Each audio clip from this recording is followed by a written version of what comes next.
Welcome back to the Now Morning Show. It's just shy of 7 o'clock in the morning right here in Sweet CNC, and we're so excited because, of course, Steel Pan Month is here, and every single day we're making sure that you hear something, learn something new about our beautiful instrument. And speaking about that, there is a brand new audiobook that you're actually going to be able to hear right here, but I'm not going to give it away right now. What I am going to say is welcome to the author, Stuart Ramon Fortune, and executive producer, and Navid Lancaster, sound designer and film composer for the incredible book and audiobook From Ibadan to Helyard. Good morning and welcome. Good morning.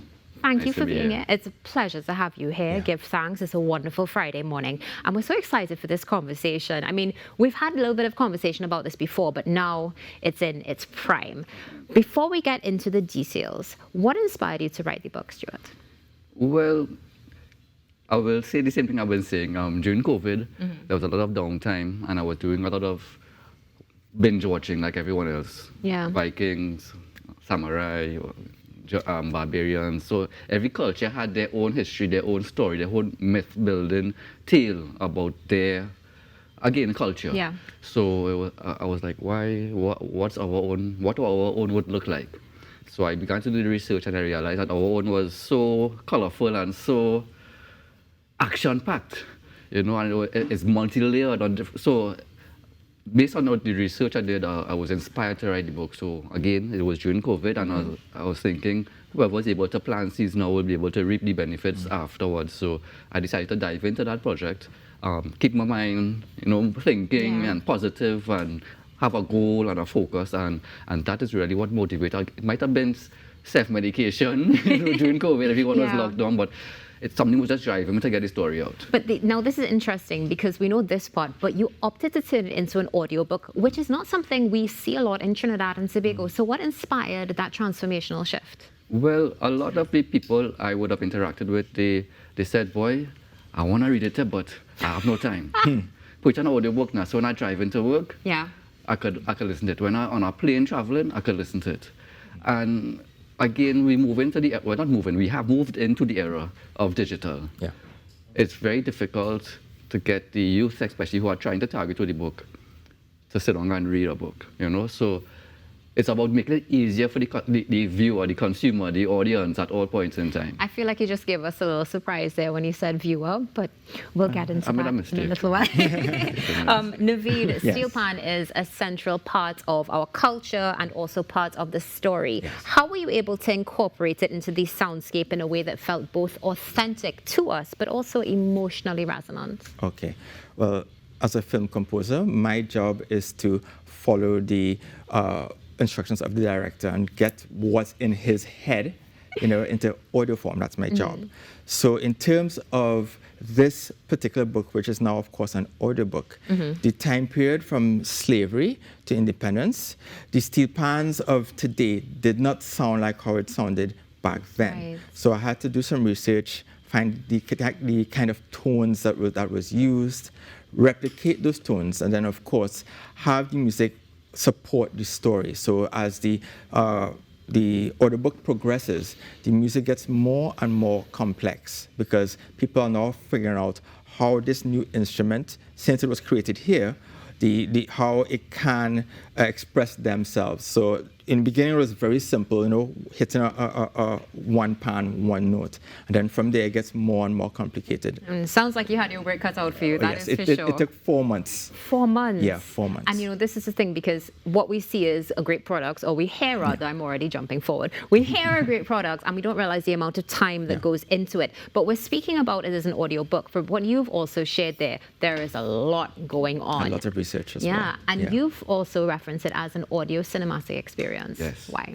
Well, as Navid says, it's different soundscapes, and the book will carry you from slavery, emancipation to independence, so different eras of sound. So the tambour bamboo sound, before the initial, as you said, the one ping, ping, ping from Hamel, and then the cap bringing out the four note and the tune boom. So you have to experience it as the listener, and it's really a fully immersive. It's not me sitting down narrating it. Yeah. It's really getting some of the best voices in Trinidad. I wish I could have had a young lady to my side here to play a character, but so it goes sometimes. So it goes sometimes. But it was really about making that immersive experience for the listener to just close their eyes and they think they're in the cinema, experiencing a movie or something like that. 100%. Now, some things do happen, to say it the least. You would have seen there on your screen some of the voice casted, and you know what? Next time, sometimes drones fall from the sky. What can we do? But that is it. At the wrong time. At the wrong time, that is for sure. So how did you go about selecting voices for this? Well, initially I had my base of people I am familiar with for forever. Like Paul Price, I know Paul Price over 30 years, I know Nikolai Salcedo probably over 15 years by now, Samara Lalo is my cousin, Navid, I've known Navid as a sound designer for well over 15 years, I would say. So based on my experience and my background in entertainment, I had a nice network of talent. Yeah. And then it was really about authenticity, because I'm also the casting director, right? So it was about finding the voice for the character. Like certain people, I wanted them to have a more raspy voice, more, and certain people would have been a more highfalutin to represent the character. So this story is not just about the slave and the former slave, but also the former slave master. So those characters, there was one French character that we had to bring in, a French speaker, a guy from France, right? Yeah. So he became our French dialect coach because you have a patois in there. So it was really about finding the right people to make it as authentic as possible. That is so incredible, because it shows also it's not just representing us, we're going out there regionally and to the world and bringing something to life. When you mention something like Vikings, you think about it, we all consume it all over the world, so why not have our very own right here? Navid, the story spans from emancipation all the way until now. You would have mentioned a lot of the research that went into it, but how challenging was it to create authentic soundscapes for every era? For me, it's not that hard, because it's not. It's not, because of what I do for a living. But the interesting thing is, like, for example, Port of Spain back in the 30s, for example, we had tram cars here, and a lot of people may not know that. My mom, she was born and bred in St. James, where the part of the story is. So it's very easy to grasp these kind of sounds, and then, of course, incorporate it in such a way that it sounds very authentic. That's something that's so beautiful. I love that you mentioned that, because a lot of people don't know trams in the 1930s, trains, and so many other things that today, of course, we wouldn't be aware of those sounds. So, I mean, congrats to you as well, and the entire team for being able to bring something to life and actually take us back to that time. Now, one of the things, of course, when it comes to this is history, but also connecting culturally. Stuart, how would you say Ibadan from Heliod connects with the younger generation today? Oh, well, that's a good question. Actually, right now, today is the last day of a children's camp I run off of the book. Yeah. So I teach them the themes of the book and discuss the initial pan, how it was convex before, then went concave. The children could actually tell it was eliminated for the rubber on the sticks. They could tell the whole history. So when I interact with them, I realize that there is an interest. People of a certain age might lose the interest and lose the passion to find out where they came from and their history and so. But at the young, impressionable minds, they're so inquisitive. They want to know so much about their past and how things came to be. So, like in the camp, we have a Exeter steel pan on display, and they play it every day, and so. And I could see the fascination in their faces. So the book is already about getting the story to the audience, especially that younger generation.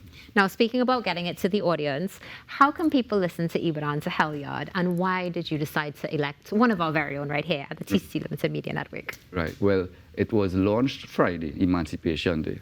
Right. So firstly, the book spans emancipation to independence, but central to that is the steel pan. Was it important for you to launch it on Emancipation Day? It was. That's what I'm now touching on. So it was important to launch it there because the book follows that path of emancipation, creation of the steel pan, which is the World Steel Pan Day celebrated in the middle. So it's Emancipation Day, World Steel Pan Day, then Independence, which is the story of Trinidad in a nutshell.